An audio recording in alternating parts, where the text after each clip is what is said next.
Hello, everyone. My name is whatever you don't care what my name is. Today I'm going to talk about TNA and about China. Um, China, I'm going to say for last because for those that already heard, you know what happened. For those that haven't heard, I will tell you after this. All right. So for those that don't know, TNA had moved their headquarters to a warehouse where they sell all their merchandise. The reason they did that is because they couldn't pay the rent on time on the building that they were originally at, and they had to move out. And Dixie's not denying any claims that their headquarters is now in the warehouse.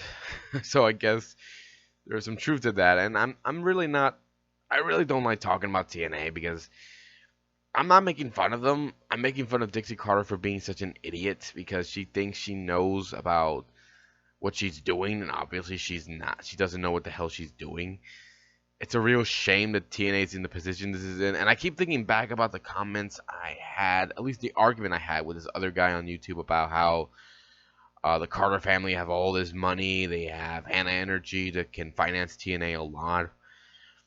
Okay, so where the hell is the money to pay for the building? Where's the money to pay the wrestlers on time? Where the hell is the money that is keeping them afloat.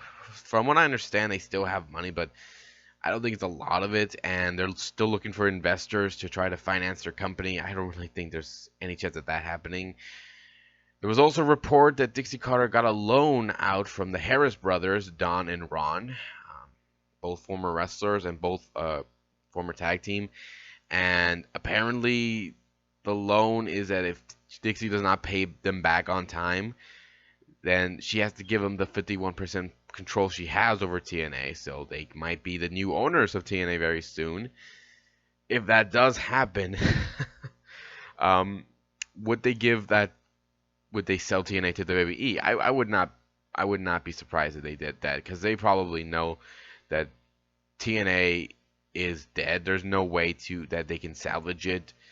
They could probably sell the libraries, the video library to WWE. There's a chance that might happen. I mean, WWE could even buy out some of their talents. Either way, it doesn't look good for TNA. I know there's some TNA diehard fans out there, but really try defending this. Really try defending this. All right, the next thing I want to talk about is Chyna. Joan Marie Laurer, I hope I said her last name right, aka Chyna, has unfortunately passed away. She was found in her home and has moved on. It's a real shame that this happened because whether you like her or not, especially with everything she has pretty much said about Triple H and Stephanie, um, there are still some fans. There are still a lot of fans out there that still love her, that will miss her, and it's a shame because she really had accomplished a lot in WWE, and it's a shame how the position they put her in that final year, and now she left because of the problems between her and Triple H and Stephanie, because she was in a relationship with Triple H, but then he got into a relationship with Stephanie, and unfortunately, she could not stay there, so Chyna left. When Chyna first appeared in WWE, she was the bodyguard for Triple H, and she did a good job in the company. Vince did not want her there because I guess he didn't believe the fans would like a woman like her, muscular and everything, beating up men. That would be very believable in his little mind. But Triple H and Shawn were able to bring her in, and she did very well. She was Triple H's bodyguard, helped him a lot, especially that rivalry with Mick Foley. Then they were part of D Generation X, and they did very well together. And well, eventually Chyna went on to participate in the Royal Rumble, the first woman ever to participate in the Royal Rumble before Beth Phoenix and before we got Karma joining in.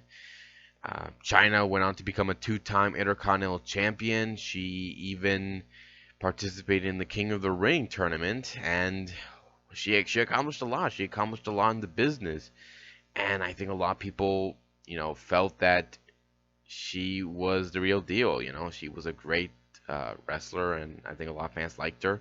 Well, I wouldn't say a great wrestler. I think she was very good, and the fans liked her a lot.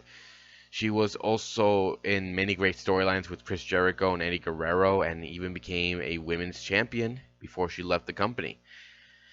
Uh, it's a shame though how that final year for her went with her and Triple H, but she knew she couldn't stay with them and she left.